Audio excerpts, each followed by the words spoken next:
Greetings and welcome to this little special video, the Guardian's Journey.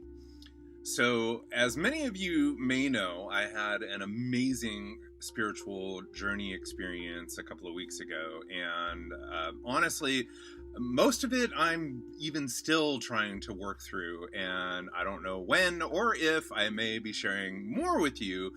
But I did want to put together this video so that I could share some of the experiences that I had that night. So I guess we'll just jump right into it. So as you can imagine,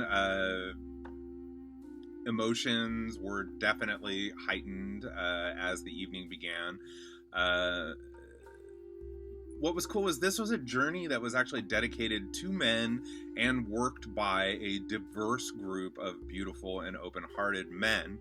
I was actually pleasantly shocked at the wonderful diversity within our group. There were young and old, experienced and novice, businessmen, construction workers, even a father and son. Which was amazing. And all of us had one thing in common. We were there to be better men. All of us saw our places as warriors or guardians, stewards of a larger world.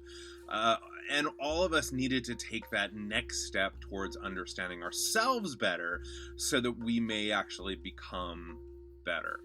And it was incredible to see these wonderful, loving, supportive men all gathered together for such important work. Now, since this was one of my first opportunities to work in sacred space with only men around me, I felt that taking part of this specific journey was very important to my own work, learning to balance my own energies of sacred masculine, sacred feminine. So when we all got there, we set up our own little sleeping areas earlier in the day. I had decked out my area with some objects that I brought from home, some to potentially work with throughout the night.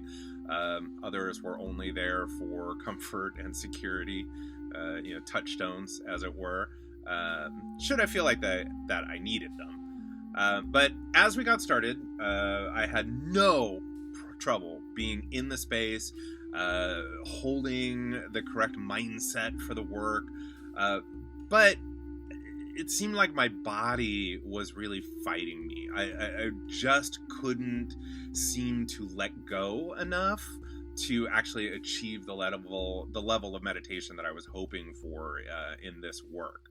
I had spent about an hour trying to get myself into the correct headspace, and it really wasn't happening. So I left my little sleeping area to refill my water bottle. And while I was there, one of the facilitators joined me and had made some suggestions of what might help to heighten and raise the experience. Now, I made the mistake of attempting one of them as we stood there talking, and unfortunately I had prepped myself so well that my consciousness just zipped off so fast that it literally left the meat vehicle just standing there with no operator. So the body collapsed, 100% unconscious, landed chin first on the floor, completely freaking my host out, and rightly so, considering that literally just a second earlier I had been fully engaged in a conversation with him. And, well, let's put it this way. I have rarely had a night that I can say that the best part of my evening happened after I busted my face open. So the next thing I remember, I woke up a couple of minutes later, being held in the host's arms and having the blood cleaned from my face. I was fine. Little split on the chin. That's about it. So, but I was actually all smiles and definitely more anxious to go ahead and get back to my little pallet and get back to work. The facilitators helped me back, and really, that's when things really got cooking. Now, like I said, I had never done this level of work before, so I honestly didn't know what to expect. And frankly, I really was trying to approach the work without expectations at all. I knew in my heart that I had my intentions for the work set and understood, but that the work really was the work, and what needed to happen would absolutely supersede anything that I thought should happen. So, for most of the evening, I actually worked with some spirit fetishes.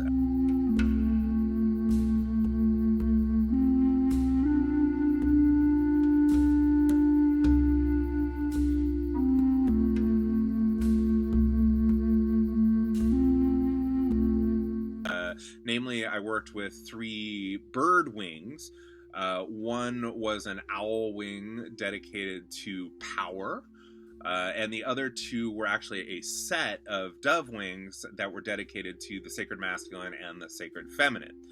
The host brought me the sacred feminine wing to work with first, and seeing how I was already familiar with this energy, he definitely felt that it was probably the best introduction to that level of work. So, what did it feel like to tap into the sacred feminine on that level? Well, comfortable, warm, definitely intimate.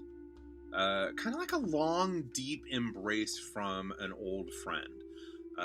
I explored this very familiar energy for about an hour when the host went ahead and brought me the sacred masculine wing. So what did it feel like to tap into the sacred masculine on that level? Precise, intellectual, somewhat cold, especially in comparison to the feminine energy. Never mean or hurtful, but absolutely the truth. Even though the truth can hurt sometimes, it was very focused on the truth. That was a big overlying element to it.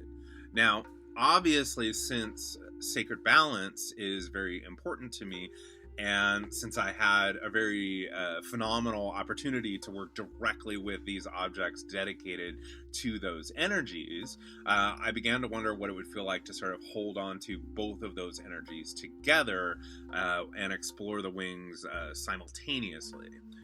So what did it feel like to hold sacred balance? Intense. What was interesting was the lesson was that of instants, of moments, the instant of conception, the instant of orgasm, and those kinds of references I kind of expected, the perfect union of masculine and feminine moments. But what also came to me was the moment that I connect to source energy and start doing Reiki. That was interesting. But the more I've thought about it, the more I suppose it makes sense, since source is neither male nor female, but contains energies of both. But the biggest thing I came away with while exploring this combined energy stream was that sacred balance is, as I said, a lesson of instants, of moments, and you start to understand the concept of live in the moment, because to live in the moment is to exist in divine balance. And now that I understand how intense and enlightening sacred balance actually feels like, it means so much more to me now to actually spend as much time as I can being in the moment. A lot of those lessons really, really clicked in that moment. And I don't know how long it was before my host brought the owl wing power fetish, but that that wing probably brought me the most interesting, informative, and ultimately enlightening work of the night. Because how would you feel if someone walked in and just handed you power? Like, whatever your concept of that is, I can only imagine that it would be awesome, not awesome, uh, and amazingly enlightening. So what did it feel like to have someone walk in and hand me power? Honestly, like someone just walked up and handed me a loaded pistol. At first I just held it, and for a long time I just held it. And then the realization started to slowly sink in that everyone has the power, and nearly all of us just hold it. We do nothing with it, even though it is ours to wield as is appropriate for ourselves in our lives. But most of us are just too damn scared of holding that loaded gun, fearing that it might suddenly go off. We're afraid of the consequences of what might happen if it ever did go off. And we just sit there, afraid of our own power, that we never do anything with it. Not ever understanding that we are free to choose the ammunition. You want to send love out into the world, you have that in your arsenal. You want to make extreme personal changes to your life, you load that ammo in there. You want to destroy something? Well, fortunately or unfortunately, you have that ammunition too. But the power is yours to control. Exert that control in whatever direction you see fit. But, like a real world gun, the consequences can range from a gold medal winning bullseye to death. So we have to be mindful and actually proceed with caution, but we can't freeze. We can't just sit there and hold onto it. That power is ours to use. Now, as I had with the other wings, I started to sort of mix and match in an effort to explore each one on a slightly deeper level. So when I held the power wing alongside the sacred masculine wing, it was kind of interesting. The image that I got was that of a sniper rifle. Weird, I know, but it's even weirder when you think of it that the way I saw it was like a sniper rifle of truth. Again, exercised with great thought and mindfulness, never pulling that trigger without calculating the distance, the elevation, the wind speed. But it was, in essence, the ability to put truth to a target a mile away. And so what did it feel like with the power of sacred feminine? Well, that one was really hard to describe. I don't know if that is because I'm a man, or if it is just that difficult of a concept to describe. What I got from it was a form of absorption, of acceptance, the ability to take anything into it and absorb or accept it, no matter what it is or how it is. I suppose you could make a corollary to the power of the vagina itself, being able to envelop and take into itself, potentially even using that energy it takes to go so far as to generate new life. Or even Gaia, the Earth's ability to take in and transmute energy to then go on and create new life with it. Like I said, it was a really, really difficult concept to articulate. So I hope that passes on at least a little bit. So, and of course, because I had to take the opportunity, what did it feel like to hold the power of sacred balance? Honestly, I couldn't tell you. When I tried to do it, and I did try to do it, the experience of the power of all three wings together was just way too intense, and I couldn't do it. But perhaps that's a lesson for another journey. So I'd like to thank you for joining me for this video. If you do enjoy the videos, please go ahead and subscribe to the channel.